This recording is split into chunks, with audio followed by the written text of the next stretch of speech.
हर चमकती हुई चीज सोना नहीं होती जनाब। हर निवेश में छुपा होता है एक जवाब। डिजिटल, फिजिकल या ईटीएफ का खेल समझ लो, वरना नुकसान भी बन जाता है एक बड़ा ख्वाब। नमस्कार दोस्तों, मैं हूं मनोज गुप्ता, आपका वेल्थ कोच और गाइड। और आज हम लेकर आए हैं वो वीडियो जिसका इंतजार आप लोगों को बहुत लंबे समय से था। आखिर कौन बेहतर है, डिजिटल गोल्ड, फिजिकल गोल्ड या गोल्ड ईटीएफ? हम आज डिस्कस करने वाले हैं इनके प्रोज एंड कॉन्स और किस तरीके से क्या क्या चार्जेस इन पर लगते हैं। सोना बचत है या निवेश? आज हम दिखाएंगे कि डिजिटल गोल्ड, फिजिकल गोल्ड और गोल्ड ईटीएफ इनमें से कौन सा 2026 में आपके लिए ज्यादा फायदेमंद रहेगा। ये तो हमने देख लिया 2025 में जहां गोल्ड ने 25 से 50% की रिटर्न दी थी, वो ही 2026 के पहले महीने में ये 30% से ज्यादा की रिटर्न दे चुका है। तो कौन सा है आपके लिए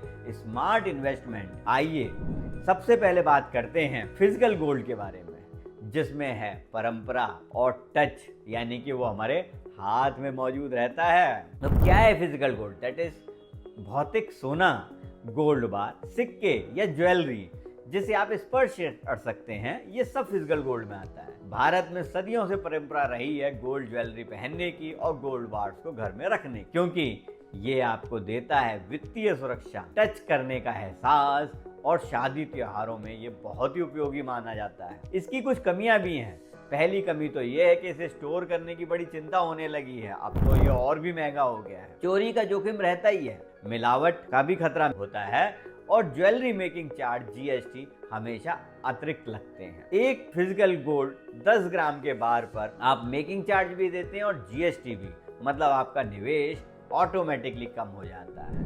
वहीं पर अगर आप बात कर रहे हैं डिजिटल गोल्ड यानी कि ऐप से सोने की, तो उसके कुछ एडवांटेजेस हैं। ऐप से सोने का मतलब ये है कि जो सोना आप मोबाइल ऐप से ऑनलाइन खरीद सकते हैं। फोन पे, पेटीएम, गूगल पे, लगभग सभी कुछ ना कुछ ऐसा ऑप्शन दे रहे हैं कि आप ₹1 की भी इन्वेस्टमेंट कर सकते हैं। 24 कैरेट शुद्ध और वॉल्ट में सुरक्षित। इसका सबसे बड़ा फायदा ये है कि आप इसे ₹1 से शुरू कर सकते हैं। कोई हैंडलिंग नहीं है, कोई ट्रांसपोर्टेशन नहीं है, कोई भी चोरी होने का खतरा नहीं है। खरीदना बेचना बहुत ही आसान है और ये फैसिलिटी 24/7 अवेलेबल है।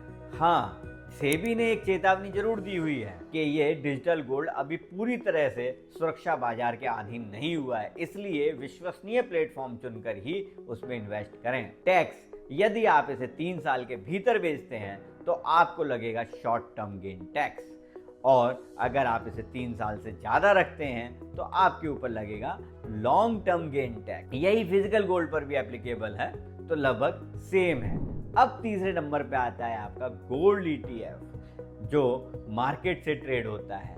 क्या है गोल्ड ईटीएफ? गोल्ड ईटीएफ, जब आप शेयर मार्केट में ट्रेडिंग करते हैं तो ऐसे बहुत सारी चीजें आपको मिलती हैं जिनके थ्रू आप गोल्ड ईटीएफ मार्केट में लॉन्च किए हुए हैं। शेयर्स की तरह हर यूनिट भौतिक गोल्ड से यानी कि फिजिकल गोल्ड से समर्थित होती है।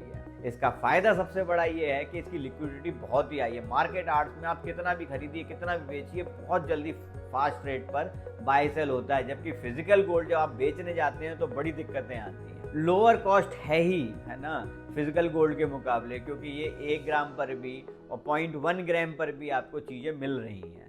प्रोफेशनली मैनेज्ड है, रेगुलेटेड प्रोडक्ट है, तो इसमें कोई गड़बड़ नहीं हो सकती है। टैक्स, ईटीएफ पर आमतौर पर मैनेजमेंट फीस होती है 0.5 से लेके 1% तक की, और ब्रोकरेज चार्ज भी लगता है। और इसमें कैपिटल गेन टैक्स बिल्कुल वैसे ही है जैसे बाकी दोनों में है, यानी कोई खास अंतर नहीं है। अभी अगर हम लेटेस्ट मार्केट के एग्जांपल लें, इतने सारे रेगुलेटरी कॉशंस के बावजूद इन्वेस्टर्स ने 16,670 करोड़ रुपए का डिजिटल गोल्ड खरीदा है 2025 में। और जैसा हम जानते ही हैं 2025 में जो मूवमेंट आया वो लगभग 50% का एप्रिसिएशन आया गोल्ड का, और 30% का एप्रिसिएशन 2026 में ही आ गया। गोल्ड ईटीएफ पूरे वर्ल्ड में लगभग $10 बिलियन का खरीदा गया है, यानी कि गोल्ड ईटीएफ के पास AUM $10 बिलियन का है, क्योंकि इन्वेस्टर को लगता है गोल्ड बहुत सेफ है और इक्विटीज आगे जाके वीक हो जाएंगे। इसका मतलब ये है, ट्रेंड शो करता है कि अर्बन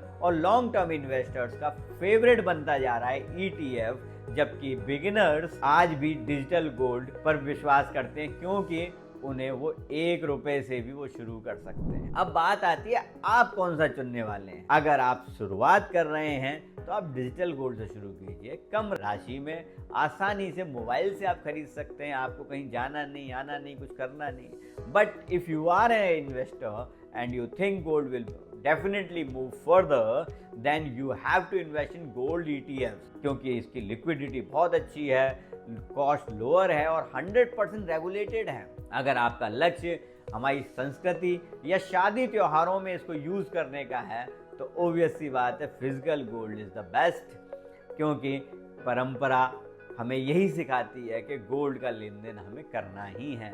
सोना आज भी सुरक्षित बचत है दोस्तों, पर तरीका बदल रहा है। स्मार्ट इन्वेस्टर्स वही हैं जो अपने ऑब्जेक्टिव को समझें, उद्देश्य को समझें और उसके हिसाब से गोल्ड में इन्वेस्टमेंट करें। तो अगर आपको ये वीडियो पसंद आया है और आप वेल्थ कोचिंग के बारे में, स्मार्ट इन्वेस्टिंग के बारे में कुछ और सीखना चाहते हैं तो इस वीडियो को लाइक सब्सक्राइब करना ना भूलें। और हाँ, कमेंट करके मुझे ज़रूर बताएं कि आप कौन सा गोल्ड पसंद करते हैं, ETF, डिजिटल या फिजिकल।